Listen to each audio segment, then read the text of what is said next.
In this section, we're going to explore various different ways to hedge your trade or investment. Hedging is a way of locking in dollar value and minimizing downside risk and volatility.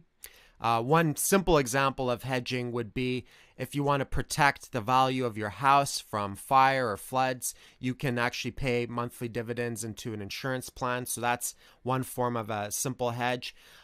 With trading, there's various different ways you can hedge. So you can convert your trading account into cash just by selling whatever coin you have. If you're margin trading, let's say you're margin trading on a downtrend, instead of holding Bitcoin as a base collateral, you can hold cash. So that's one and the simplest way of hedging. But if you want something that's a little bit more crypto related, you can hedge into this cryptocurrency called Tether. And Tether is a crypto that is pegged to the value of the US dollar.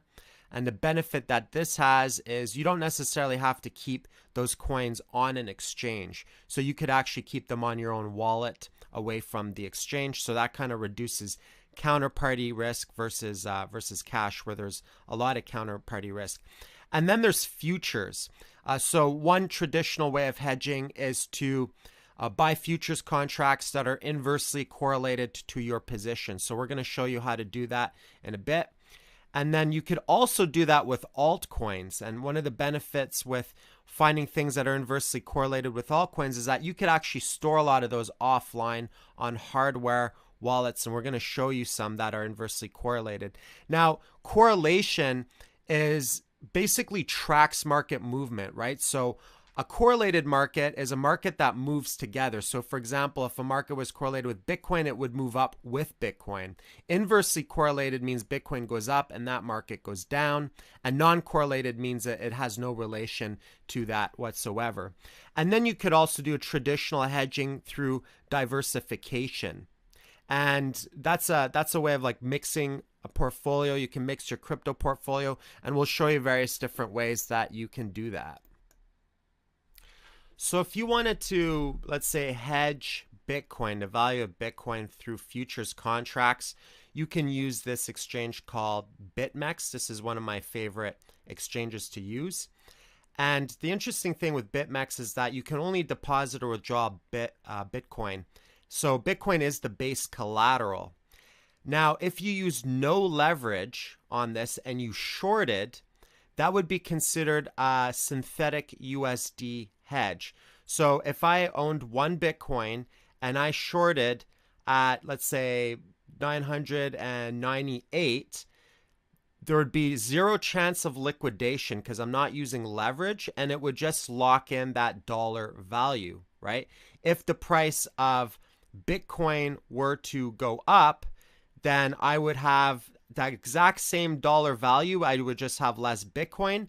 And if the price of Bitcoin were to go down when I want to cash out, I would have more Bitcoin equivalent to that dollar value. So this is what's called a synthetic hedge. And it's hedging through inverse correlation because shorting and holding Bitcoin as a base collateral means that you're taking an inverse position to what you're actually holding. Another way to hedge is through finding altcoins that are inversely correlated. So this is the Bitcoin market. And I use this little tool right here where you can compare various different markets together. So I'm comparing it against Ethereum. And as you can see, there is some inverse correlation. So the price of Bitcoin has been going up, Ethereum's been going down.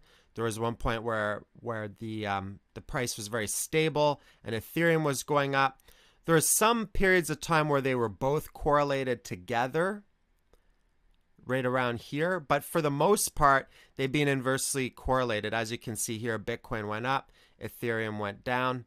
So this is another way that you can be able to lock in value. If you see that Bitcoin's gone up a whole bunch, then perhaps you convert some of that and buy low into something else. And then if Bitcoin were to drop, the value of this would go up. And the most liquid markets, one of the reasons why they're inversely correlated is because the most liquid Ethereum market at the time of this video is paired against Bitcoin. Now, if you're going to create a crypto portfolio, you can hedge through diversification. So naturally, you don't necessarily want to put all your eggs in one basket. But when creating a crypto portfolio, it's generally better to have majority of the portfolio with larger market cap coins, because coins that have a larger market cap, such as Bitcoin or Ethereum, tend to be a lot more stable in value, right? So you want to have a mixed market caps and correlations. So have some that are inversely correlated, and you can use the charts that I showed, that tool that I showed, to be able to look at correlation. Ones that are correlated together, and then ones that are non-correlated together. So have a mix, and have a mix of different market caps, but you want a position size based on liquidity. So Bitcoin generally makes up the majority of my crypto portfolio, things like Bitcoin, and then something else like Ethereum's usually a solid number 2, or at least at the time I'm making this video, because there's a lot of liquidity. So you can have larger positions, and if you ever needed to liquidate those positions, you'd minimize your slippage. Whereas if you had the majority of your portfolio size in a completely illiquid coin, you would get wrecked on slippage, and it would be very, very hard to get out of it. And also, there's a lot more volatility in those smaller cap coins. That said, smaller cap coins can have some more upside potential as far as price games. So if you buy low, it could be worth mixing some up in your portfolio.